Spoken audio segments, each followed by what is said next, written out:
Welcome to the other side of medicine, the gathering place of common sense, science, and nature. I'm your host, Dr. James Christosic, and each week we bring you breakthrough natural news and information that your doctor won't tell you about. Not because they're trying to hide something from you, it's because they haven't learned about natural medicine, lifestyle medicine, functional medicine in their training.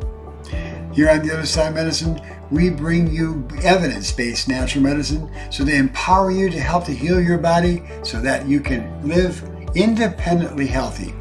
Tonight, we are really blessed to be able to have a special guest here on the other side of medicine. It's Dr. Shelby-Lane. She is a physician, medical doctor by day, and a comedian by night. Dr. Lane is a graduate of the University of Medical School in Michigan and the Second City School of Comedy in Chicago. She also founded her own comedy troupe called Girlfriend, Village, and Company.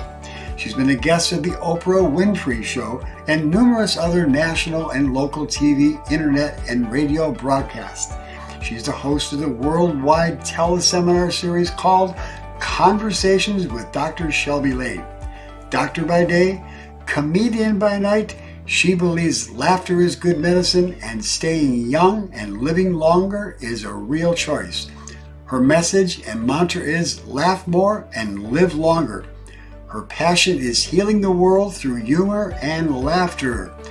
Dr. Lane, welcome to the other side of medicine. Dr. Lane, tell us a little bit more about your background. I want to hear one thing that I heard about you that I was so enamored by.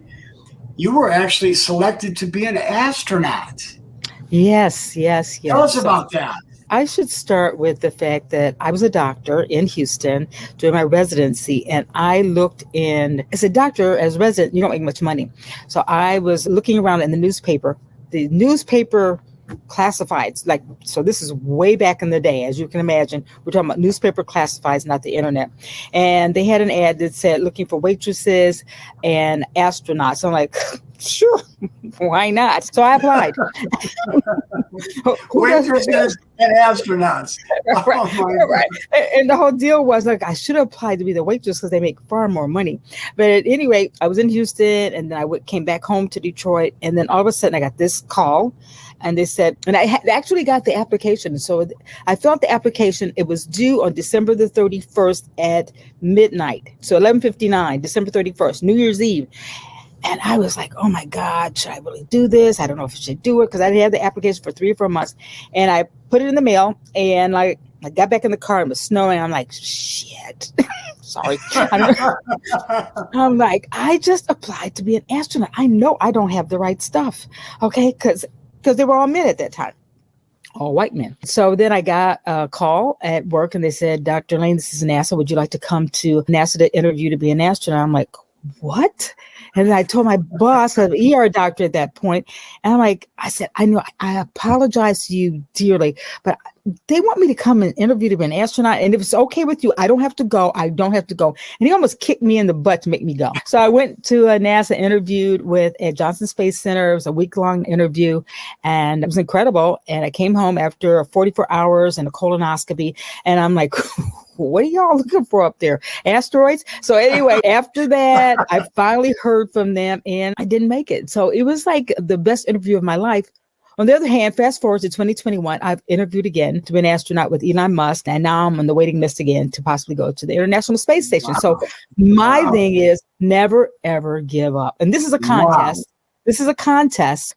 Everybody vote for me. And what a story. So it's good. I'm so excited, and I'm getting ready to go back to Houston in 2 weeks. I'm going to become an underwater astronaut. I'm going diving, and I'm still I'm trying to learn the language of outer space and astronauts. But you know what? I'm older, so I've had the kids. I've done all that stuff, been there, done that. And the gap was I always wanted to do this. And so you just never give up the burning desire. Wow, that is an amazing story, and we really would love to see you be able to take off and shoot you to the moon. Speaking of shooting you to the moon, you do that with laughter. You send people to the moon with laughter, so you really are an astronaut in that respect. I want to ask you, how in the world did you ever decide to become a stand-up comedian? So that's another story. I've always loved to laugh, and as I was growing up with my friends, a group of friends, and my sister, we just laughed a lot. And then on one evening, I was talking to my best friend, and she left and she went home. And then the next thing I know, she was shot and killed. And oh my. But the only thing we were talking about was Oprah and Whoopi Goldberg, Oprah and Whoopi. And this was decades ago. And then I just kept remembering her say, we got to do laughter. We got to do comedy. There's not many Black females in comedy. We got to do it. So my heart took on the spirit of her. And I started taking comedy classes. And I started getting up on stage and seeing if I was funny. And then seeing when I wasn't funny and see what funny is all about. And I started and I go up and I go down or this, that, up and down. And then I just kept doing it until I'm still doing stand-up comedy to this day. Wow, that's amazing. And how many years has that been for now? 30 plus years. Okay, so tell us how you incorporate laughter into your practice. Do you do that? I try not to. I try not to. No, really.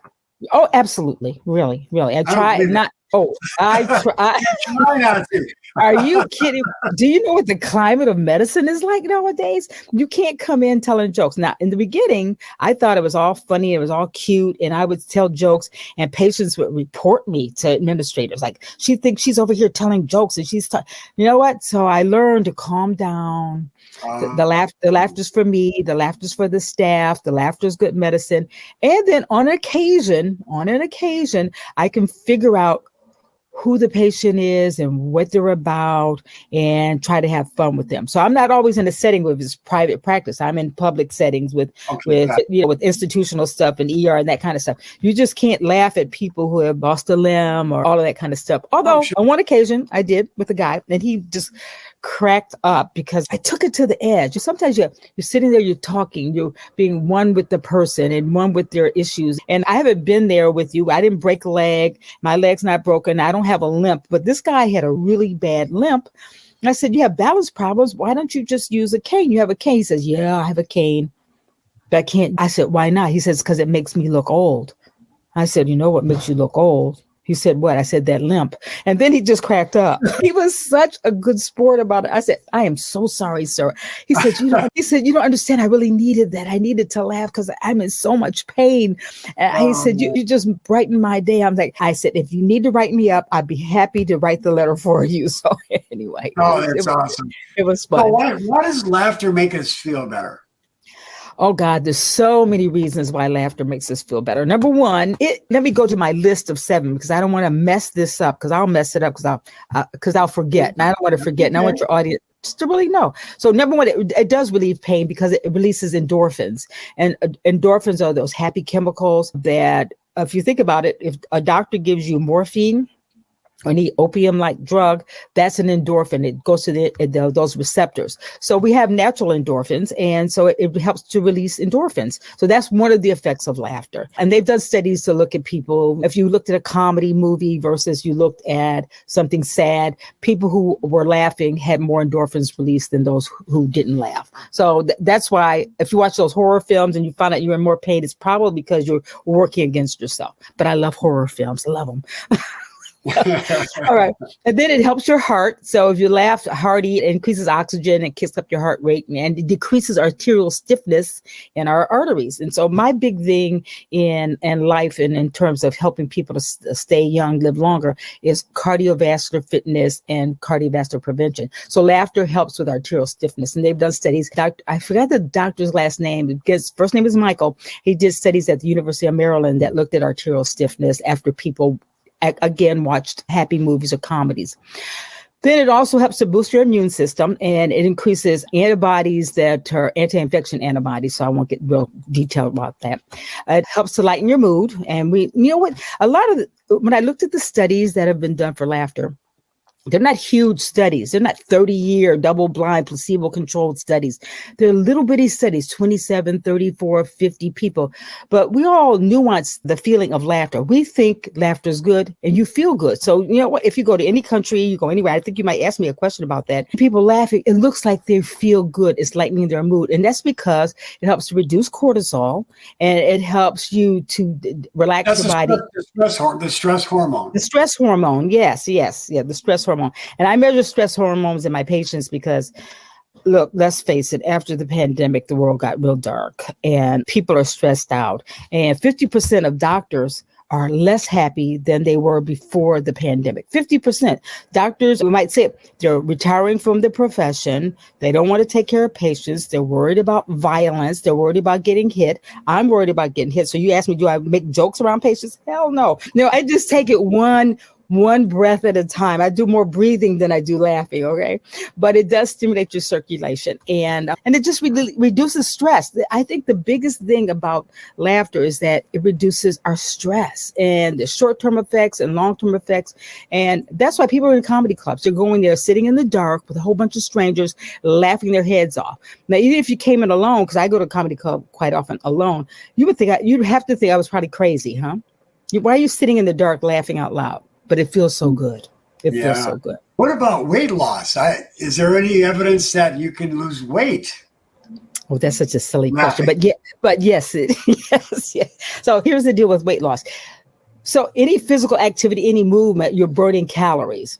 If you laugh, and according to some studies, they looked at studies, if you're interested in losing 4 pounds a year, 4 pounds, just 4, then you can laugh 15 minutes a day, hearty laughter for 15 minutes a day, and you'll burn up to about 40 calories. And it depends upon how hearty you're laughing at.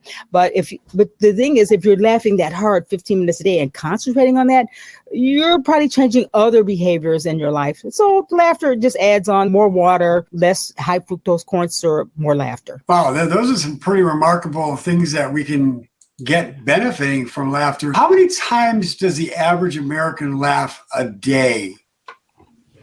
I love those questions. You know why? Because I looked those questions up and I said, how did they study this? How do they figure out how many times an adult laughs versus a child? Which literally they're saying, we as adults, we turn off our humor, we turn it down, we don't laugh as much.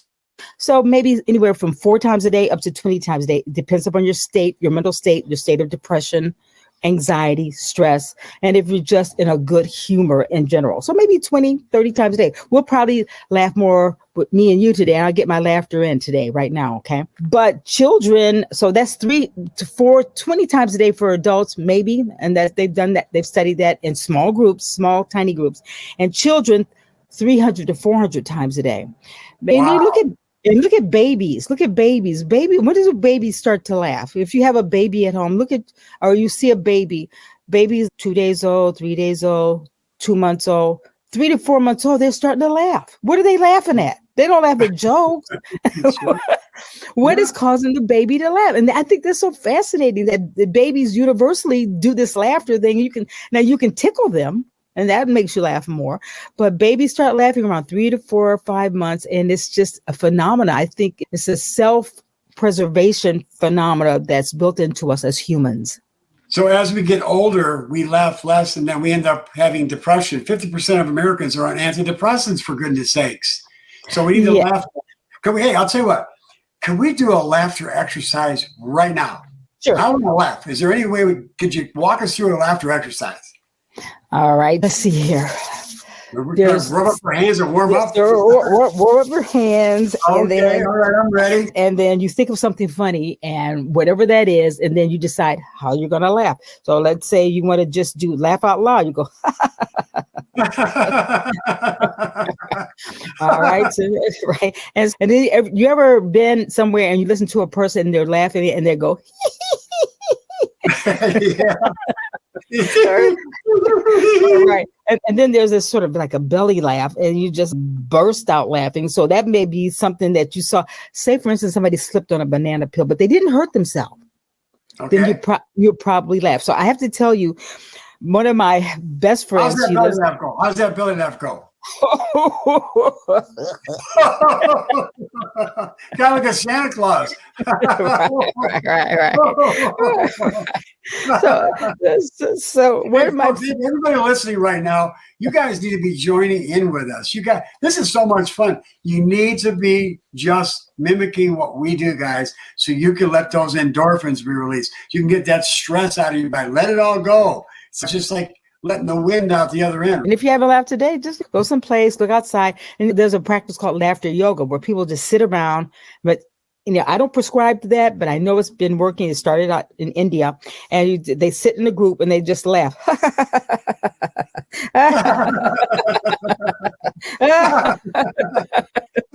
All right. Okay. So it's so silly, and I feel silly right now, but it's okay. It's good.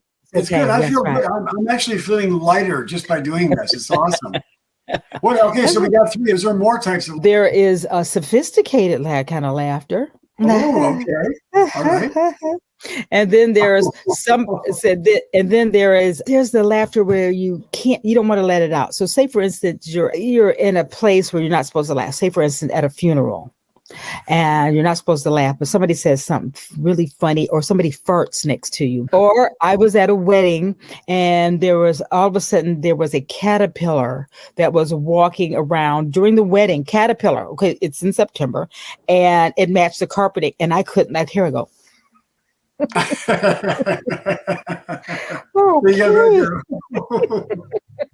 All right. But you don't want people to see that, because sometimes people think you're laughing at them. So there is all sorts of ways to control it. Then there's like a nervous laughter. I see some of my patients, I've seen it more in patients than they just laugh like uncontrollably. I'm like, so are you okay? Yeah. Hey, I got a question I just thought of. There's a lot of people who laugh when they get frustrated, and it's almost like a frustration, but they cover it up with a laughter somehow, and but they're still frustrated underneath. That's not good. You know what? It's their way of coping. So laughter is really one of those coping mechanisms. And so that's okay to do that. That person is actually coping, and it's pretty good for them, right? It may be good, it may not. You don't know what's underneath it. That's the psychological part of all of this. You don't know why they're laughing. Are you nervous? Are you anxious? Are you embarrassed? There's the embarrassed laughter. There's, I'm really sick and I just want to laugh so bad. So everybody who's laughing is not laughing because it's funny. They're laughing as almost like a reflex response to a situation. Okay, so are there any other types? What about giggles? Oh, that's girls. Girls giggle. I don't think boys giggle. No, boys don't giggle. No, even little boys don't really giggle. They look at girls like, oh, and girls like, and so that's a little girl thing. Yeah, but boys rule, girls drool. Yeah.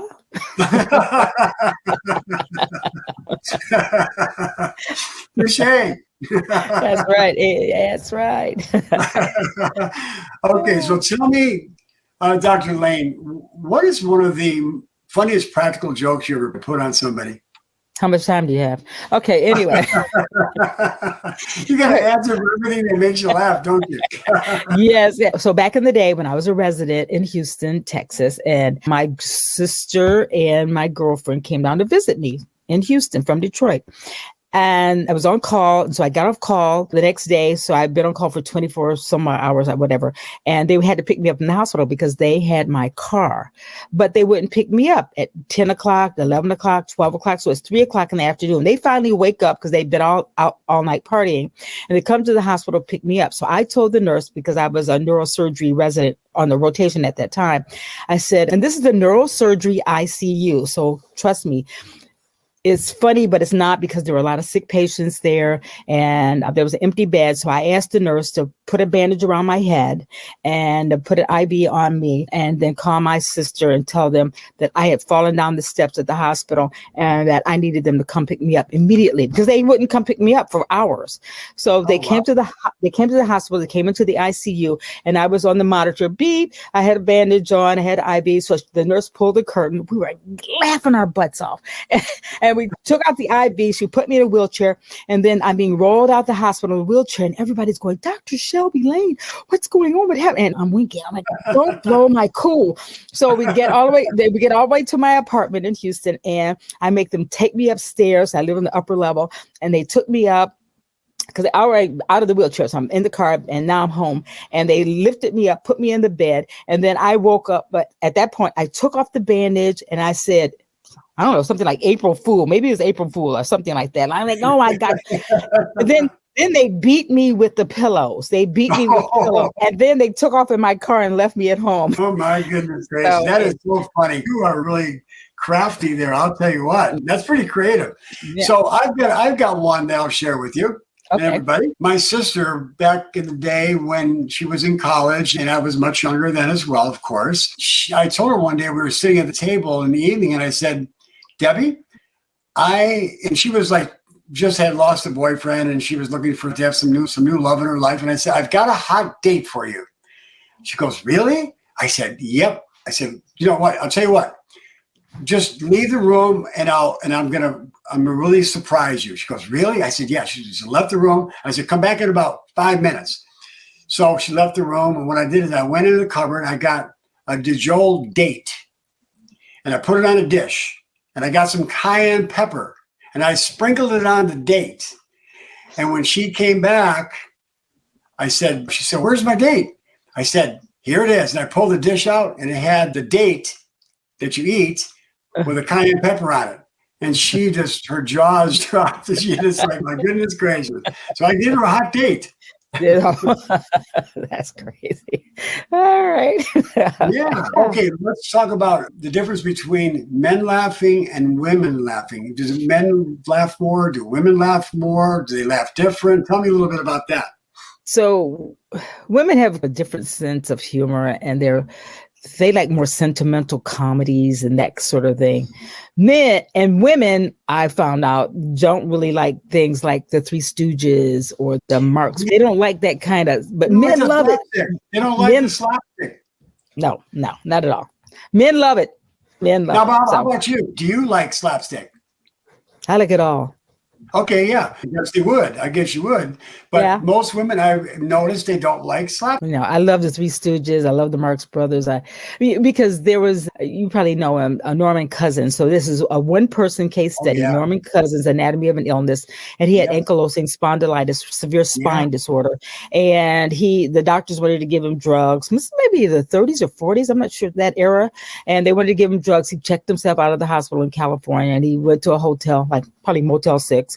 And then he rented a bunch of Charlie Chaplin and all that stuff. Yeah, it must have been. They didn't have videos back then, did they? No, but he watched these TV shows with Charlie Chaplin and the Marx Brothers and the Three Stooges, and he laughed himself into living another 10 or 11 years. So that's it. Yeah, it's pretty amazing. So that is. What about men? What's their little nuance about laughter? I just think I don't know. I don't know the real basic difference between men. I just know that women are more sentimental, like comic wit, and men like more slapstick. Sure. Okay. But there's a thing in comedy that men are funnier than women. And as we look at comedy over time, from Jack Benny and Bob Hope to Lenny Bruce, who went to jail and was arrested, to Richard Pryor, and then the newer comics nowadays, everybody now it's not so much men and women, it's that people are more have to be politically correct. And that's because of what millennials have brought to the scenario. And you can't say this, you can't say that, it's politically incorrect. So, even when I'm on stage, I'm like, I can't do politics. I just can't do it anymore. I can't. It's some of the religious stuff is just not between men and women.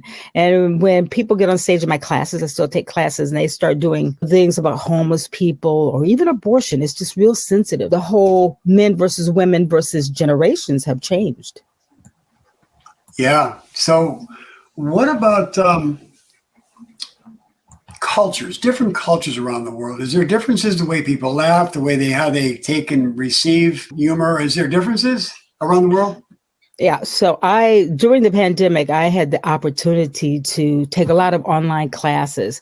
And one of the classes is humor different throughout the world? And I'm like, you know what? It's even different from the east side to the west side of Detroit. And it's different from the north to the south. It's all the regions of the United States is different. I was thinking about going to do comedy over in Saudi Arabia, where there's so many things you can't say. The women are different there, the men. And so you can't say some things in different cultures. That includes Russia, China. I don't even know if they do have comedy clubs in China. We learned about Chinese humor or how to present your humor in China, India, South America. Europe is a little different. The British are very sarcastic and they have a lot of satire and irony going on. They laugh at that just about anything. But comedy is cultural. It's different. And you have to study your audience before you step on a stage to try to make somebody laugh in those cultures. Who was one of your favorite comedians of all time? There's no one favorite. See, I've studied everybody. So I there's no. I want you to give me one now. Come on, there's got to be one that rises to the top. Okay, I like Chris Tucker. Okay. I'm not familiar. Most people don't know Chris Tucker. Okay, he's in Rush Hour. I like anything Eddie Murphy. I like everybody who was on Saturday Night Live. Any one of those comedians that came through there. Okay. I like Chris Rock. I just went to see Chris Rock. I like a lot of the females. Amy Schumer. I like Whoopi Goldberg. It's just so many, and I study them to try to figure out who am I not. And I don't know. I just love comedy. Do you have videos on YouTube that you've done in laughter in different places? So I subscribe to a whole bunch of comedy things, comedy classes, and they'll show. So people could watch you on stage. Are there? I've seen a couple. Are there many places they can go to hear your style of comedy and on the internet, on like a YouTube or something like that? So you're asking, am I on the internet doing comedy? Yes. No. I've seen you in a couple clubs though. I've seen you online. Speaking of which, we're going to do one here in a little bit. Yeah, if you've seen me, it's very rare because I don't post that stuff. I keep it unlisted because simply because over time I've grown and the stuff from the past is like really bad. So you don't really want that out there. And if you are special meeting. And if a booker calls me and sees something really bad, they won't book me. Okay, so it's all private. You're just generally funny. You're just who you are. Just being around you, I love it. Okay, there is a little skit that I saw you do on the internet, and it's the Doctor from the Hood. Okay. And I just like, oh my goodness gracious! When I saw that, I asked you if you would do that this evening, and you so graciously said yes. Okay. So. Because you do it with all your little antics and whatever else you got going with it. Okay, so put yourself in that mode, because I want you to bring it. All right. So this is a little rap thing that I did back in the day, and I'm not a rapper. And then my skit thing just developed out of just writing lyrics. So here it goes. Shelby-Lane is my name. I'm a doctor in the hood. They call me Dr. Brother because I'm doing what I should. They bring him to my ear in a Benson expedition and they drop him off, half dead, full of ammunition. Doctor in the Hood is how I want to be known, taking care of indigents and folks with no home. My musical producer is the famous Dr. Dre. I'm not the Slim Shady. I'm the real Shady Lane. I applied to be an astronaut so I could go to Mars, but my next destination is Dancing with the Stars. So if anybody asks you about the Doctor in the Hood, I'm the doctor from Detroit, and I'm doing what I should. Should. That's great. Yeah, and I need some music. So if you know anybody who can get some music behind those lyrics, I will talk to them. I've got a couple of musicians that are really good. As a matter of fact, one of my dear friends is Pastor Bernard Lawson, and his Hall of Fame, and he worked with James Ingram, and James Ingram was in his band. My friend Pastor Lawson. Actually, they used to call themselves the Revelation Funk is what they call themselves. And they used to play before some really big players like The Who and Grand Funk and all the big bands. And they were coming back one day from one of their concerts and he was stoned. He was inebriated. Anyways, he had an accident and his car landed in a ravine. Oh. And it caught on a tree and the car was literally hanging from a tree. and he was upside down. He said, Lord, if you get me out of this, I will stop my ways. And guess what he did? He became a pastor. Okay, yeah, there That's you an go. amazing experience. Yeah. And then James Ingram ended up going to Hollywood. And you know this rest of the story. Pastor Lawson could have been in the same kind of realm there, but he decided to just keep his promise with God. Pretty amazing story. Yeah, it is. That's bringing up musicians. I actually, back in about 1990, or maybe it was around 1980, maybe 89, something like that, The Who came to Cleveland. The band, the rock band came to Cleveland. I was their physician for the weekend. Actually, I was a stand call physician for The Who. That was my kind of call to fame with musicians. So it was fun. And when my kids said, Dad, did you get pictures with him? I said, no, I didn't want to get pictures with him. He said, what do you mean you didn't do that? I kind of look back now and I wish I would have. Oh, yeah, absolutely. You have to do that. See, back in the day, we didn't do that. You wouldn't bother anybody. And I remember one day I was sitting in California with my family, and Christopher Reeve was there, before he had his accident. And he came over, I was with my two boys, and he said, would you like an autograph? I'm like, I wasn't going to talk to you, but sure, absolutely. I don't have a clue what that signature was, but if it had been a picture, I would still have it. See? Sure. So speaking of movies, what is your favorite funny movie? See, you keep asking me the favorite word. That is not going to get you anywhere. So. Get you Come on now, Oh, okay. There's a couple of them. I'm going to write them down here. Okay, you got to watch Rush Hour. You have to watch Rush Hour. You have to. And then Rush Hour with Chris Tucker and Jackie Chan. And then there's It's Complicated with Meryl Streep and Alec Baldwin. I know Alec's in a little trouble now, but I love that movie so much. Then there's The Nutty Professor with Eddie Murphy, and anything Eddie Murphy. Sure. Anything Tyler Perry with Medea. The list goes on. I'll just thumb through. How about Planes, Trains, and Automobiles? Oh, absolutely, yes. That was one of my favorite. Yeah. Oh, and Home Alone. Every Christmas I watch it like 8 times. That I love that one. So it's just there's so many, because I'll sit down. So now I'm into a whole movie thing, and I've been watching dark movies. Your Honor. I don't know if you've seen that with Bryan Cranston. It's really dark. And The Menu. Oh my God, it's crazy. But anyway, I could go on with movies. But so those are my favorite. Some of my favorite comedies. Okay, let me ask you this question. Are people born? Some are really naturally funny, but it's called What is My Sense of Humor?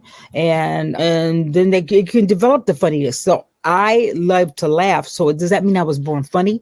I just like to laugh. And so once I knew that I like to laugh, I wanted to make other people laugh. So it wasn't just about holding in the laughter for myself. It was like giving it to the people. So some people are born funny. When you were a child, were you funny too? I had a hard childhood, so it was hard to be funny. Yeah. I don't know. Every time I got funny, I got beat. No, I would get like A's in academics in school and then E's in citizenship. And my father was like, what is wrong with you? And basically, I'm glad it wasn't the other way around, E in academics and A in whatever I'm behaving. But so, yeah, I remember distinctly that I was in the 6th grade, and I was at the back of the classroom. So it was a lot of kids up there, and I would just make faces and do stuff. And my teacher, I think it was English teacher, said, Cynthia Ann Shelby, that was my name. You can do more with looks than others can do with words. Come to the front of the class. And he put me at the front of the class, and I was no longer able to disturb the class anymore. I was at the back anyway. Why were people turning around and look at me? I don't know. Maybe some people are born with more of a sense of humor, but it can be developed. That's why I take classes, because I still think I need. So you're a soul sister from Detroit. Is laughter good for the soul? Oh, absolutely. Absolutely. Tell us why. Because it helps you to diffuse whatever's going on. If you allow, let's say, humor and then laughter, if it's not like you're just laughing for no apparent reason, you're looking at your life and saying that could be humorous. For instance, I was driving in traffic one day, and the traffic was going so slow, and I was so pissed off. And then I looked up. I happened to be in a funeral procession. Okay, so it was at that point, it was so good for me to, wow, you could sit back and just laugh at yourself for being stupid. And so, yeah, and you want to be able to sit back and laugh at yourself. It's soul searching right there, right? Absolutely. Yeah, that's good. I love it. That's really nice. Yeah. And I tell people that story, and they're like, No, you didn't do that. I'm like, yes, I did. I would do it again if I could think I could get through traffic faster now. So I learned something. Okay, so you know, I have a question before I forget. You actually met Patch Adams. You Yeah. actually met him. Tell us a little bit about his personality when you interacted with him. So I met Patch Adams at Gilda's Laugh Fest. And I don't know if you remember Gilda Radner. Gilda Radner had cancer. She was on Saturday Night Live. I studied at Second City also. So I studied in Chicago. And he was at one of these Gilda's Laugh Fest festivals. And so I said, "Oh, Patch, I love you. You do such great work." And he's a clown. So he's a doctor and a clown. And so he talked and he gave the lecture. And then all of a sudden he said, "Would you like to dance?" And so we started dancing. We just danced and danced. I'm like, "Okay, you are out dancing me. Okay, I can't do this anymore." I was so winded. So that was like maybe 15 years later, I met him again at Gilda's. That was at some sort of comedy conference. And I met him again and we just talked. And I always donate to his charity and to his hospital, which is called Gesundheit. And Gesundheit is in, I think, Appalachian Mountains. Yeah, Appalachian Mountains. You're right. Yeah. Did you dance with him the second time? The second time around? No, he was so busy taking pictures and autographs and all that kind of stuff. So I just got a picture. But one of my friends now so he invited me to go to Russia to be one of the clowns. And the way you do this clowning thing with him, you're going to visit children with cancer. And you have to dress up in your city of origin before you get on the plane, which you've been in Detroit. You go to Kennedy Airport and you have to dress up as a clown. You have to get out of your comfort zone and dress up with a nose or some clown's sort of suit. And you get on the plane. You went to Russia? You went to Russia with him? I never went to Russia. No, I never went to Russia. But he invited me. And so I said no. But then he's in South America. But now I can still go with him because he's always inviting people to go with him.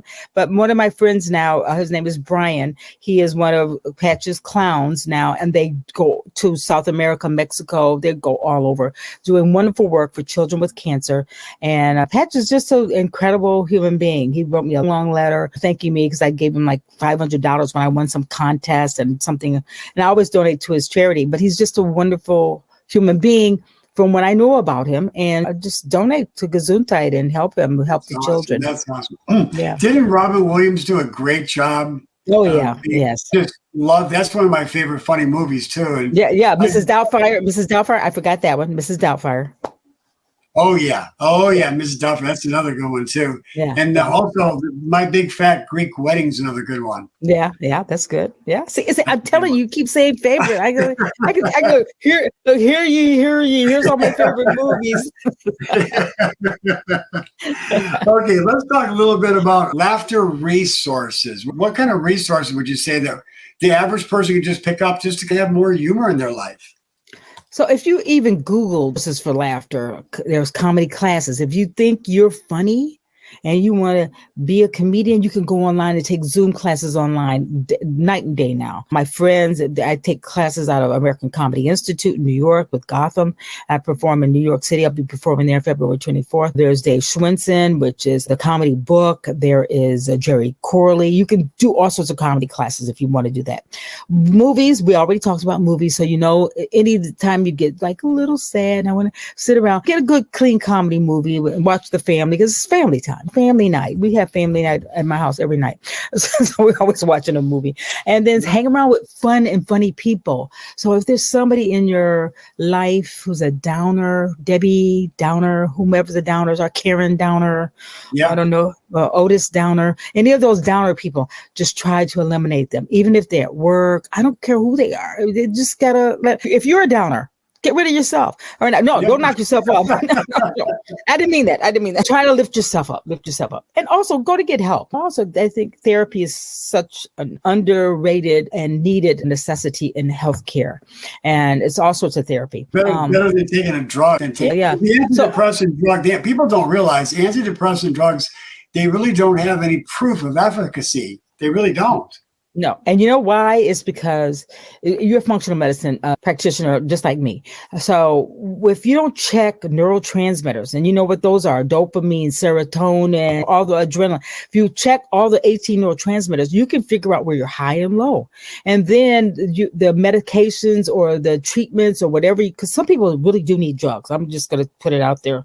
50% of the people I see are severely depressed and suicidal. So I'm not going to put drugs on the back burner. I'm going to say if you need it. But if you check your neurotransmitters, your doctor can probably prescribe towards what's a deficiency or what's an imbalance. And so people don't get neurotransmitter testing done. It's usually a saliva test. It can be a urine test that can tell you about your neurotransmitters. So those things are necessary, but talk therapy helps, comedy helps, good friends, movies on Netflix, going out, dancing, mindfulness, breathing. It gives a parasympathetic tone, so you just calm down. Yeah. Duke University did a study, and they found that people with moderate to severe depression did better with exercise than they did with the medication. That's a pretty amazing study. Hey, but back to the laughter resources. One of the things I recommend in one of my books called Goodbye Illness, Hello Wellness, in that book, I tell people about creating a laughter corner in their home. Just maybe a little table, and have a pair of funny glasses and a bulb red nose, and maybe a funny book, and maybe some bubbles or a zoo, any number of things that you want to have, just to take a time out and go over to that table or that little bench, and then just use one of those laughter resources. Have you ever heard of doing something like that? Oh, absolutely. Yeah. For sure. And I think I'm often in the moment, because I studied at Harvard. I'm still finishing my coursework there. It's called the SMART program. It's SMART, Stress Management and Resiliency Training. So SMART. And I'm getting ready to put a group together so people can come. I had to be the patient first. And the last chapter was humor. And the humor things that we had to do, we had to tell jokes to each other. And these are all doctors. You can't imagine how many doctors are stressed out in this group. I'm like, I thought this was anonymous. You got to record it. What are you doing here? So I'm like, I'm on camera. No, I said, you cannot put this to the public. But anyway, it's out there now. I just told you. So anyway, have little things little trinkets, little balls, little things that'll make you laugh. And journaling just, I didn't realize that, because we had to do journaling in our SMART training course. And I'm like, I'm going to write today. I'm going to write. And then you write out, and then you read it tomorrow. I'm like, whoa, did I write this? And then you come back and you write again. Whoa. And then somehow you find humor in that. I don't know. You find sadness, you find humor, you find whatever you find. Sure. Okay. I got a question that intrigued me thinking about this for a while. I've got a lot of Black friends in my community, and I've always noticed that Black people laugh a whole lot more than white people. Is there any reason for that, you think? I don't know that. But I've watched it over time. I've just seen it. I love the laughter that comes from the Black folk. It's just amazing to me, and it's just so much fun to be around. White people are so much stiffer. Yeah, I know what I think is. So I'm around a lot of white comedians, so I don't know that, and then I'm around a lot of Black people who are really sad and depressed. So I see everything. So I can see the spectrum, and then there's my family. So we're not going to talk about them. Who is not laughing? So it depends on which Black people you're talking about. But we do have cultural sense of survival, and laughter may be part of that survival sense in the Black culture. And maybe that's what you're seeing more than what I'm able to recognize, because maybe I'm in the forest and I can't see the forest for the trees or whatever, however that saying goes. So maybe that's what I don't see. But you know what? You're probably right. I don't have any data on that. Okay, tomorrow, if you go to a restaurant, and there's a table of Black people and there's some white people, you'll just hear the Black people laughing up a storm, and the white people they're talking away, which is fine. I just always notice that. I want to join that table. I want to get in that conversation. I want to get in that laughter thing. So I just noticed that, and maybe you should start watching that a little bit more and figure it out. And when you do, call me up and let me know what you figured out. Yeah. Okay. I'm going to write the book first, and then I'll call you. Okay. All right. Awesome. So you've studied so much. You really have taken this to a different level, a whole different level. You're well educated, and because all the aspects of your life, and then you've taken comedy to another level, studying so many different places. That's absolutely amazing. So you really have honed your skill. Yeah. It shows. And it's been really a pleasure to have you with us here this evening. And I could talk to you forever. No question about that. Yeah, but you got to pay. Okay. That's great. All right. Okay. But look, so when I go to the space station, I had to put it in the stars. I had to put in the universe that I'll be there. I'm going to come back and talk to you. We're going to have another conversation about all this. So when is this possibility that you'll be going up with Elon Musk and is Elon Musk going with you? Oh, no. I love Elon Musk, by the way. I really do. Yeah, I know. Yeah, I like him too. Everybody has an opinion. So anyway, but so I don't know. I'm still waiting, and I'm learning the new language that I needed to know all along, which is the language. Are you talking about Martian? At that too, and then I'm learning that, and I'm just getting prepared for whenever it comes. Look, there's going to be an audition process again, or what? I've already done that. I went through the FBI. I didn't do the fingerprinting, but I guess the FBI check or the background check, and then I went through the psychological check, and then even when I was at, you okay? Even when I was at NASA before, they said it was a 6-hour psychiatric evaluation. I'm like, you think I'm crazy, but you're blasting people into outer space? All that TNT. I said, so no, I'm not scared either, and I'm not crazy. So this time, I guess I went there. I don't know. I'm going to go into a little black hole, and I'm going to stay in there, and then I'm going to do all the tests, and I'm going to come back out, and I'll never find out what happened until I find out what happened. Are you scared of heights? Kinda, yeah. But I was a pilot before, so I already flown little Cessna planes. So I'm not that scared. What haven't you done? I'm gonna say yet, but anyway. That's awesome. This has been fun, and let's talk a little bit. Just you're called the anti-aging doctor, right? The ageless doctor. The ageless doctor. Okay. Mm-hmm, yeah. Okay. So how did you acquire that name? When I first started into the medicine anti-aging arena, I said, "Wow, I want to be ageless." But I already started that when I was in medical school. I'm like, I could be ageless. I don't want to talk about looks or plastic surgery. I want to live, and I want to have fun and youth and vitality and energy, and I want to run and play. That's like ageless, isn't it? That's the thing that you want. And I'm not trying to reverse the clock. Yes, I am. But anyway, but so the word was available back in, I don't know, the 90s. And so I said, I'm going to be ageless doctor. And then I just became that on my email address. And then it just stuck.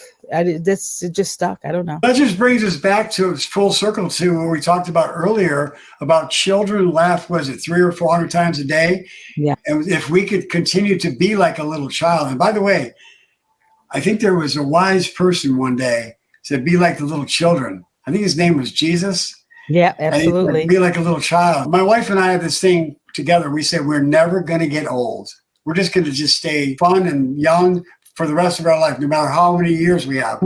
I'm with you all the way. Yeah, I'm getting ready to learn. I do ice skating now and skating backwards. So that's going to be another thing. I don't know. Okay. All right. That sounds like fun. Because I'm already a hockey mom, and I already know how to rollerblade and skate backwards that way. So now I'm getting ready to get a new pair of ice skates. Rollerblading's really tough. I tried that one time. My ankle was really like this.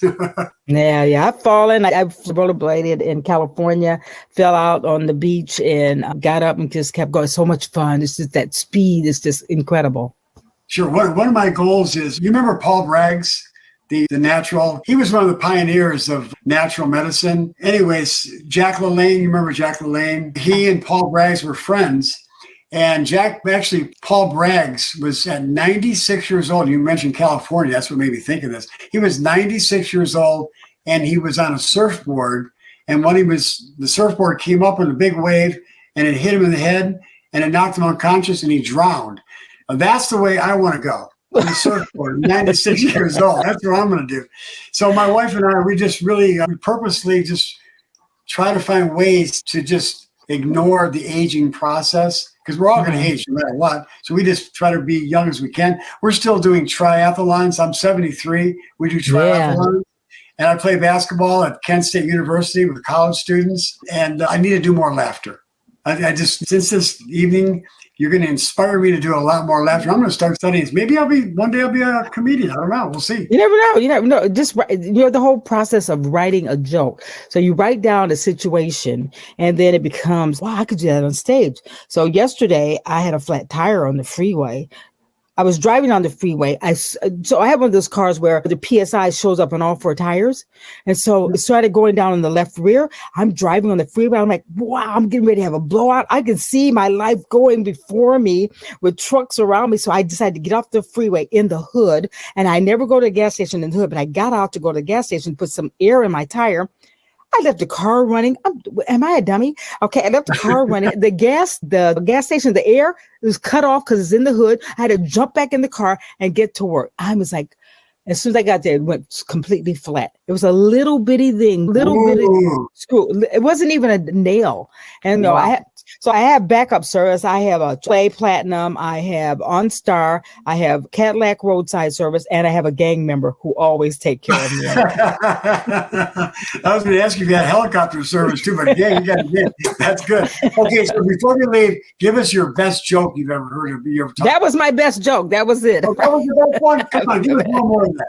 I don't have any more. You don't have okay. All right. I always tell people, I always start out with this. So I work in the healthcare field. I work in medicine. I work in the front line in Detroit. Do you know Detroit?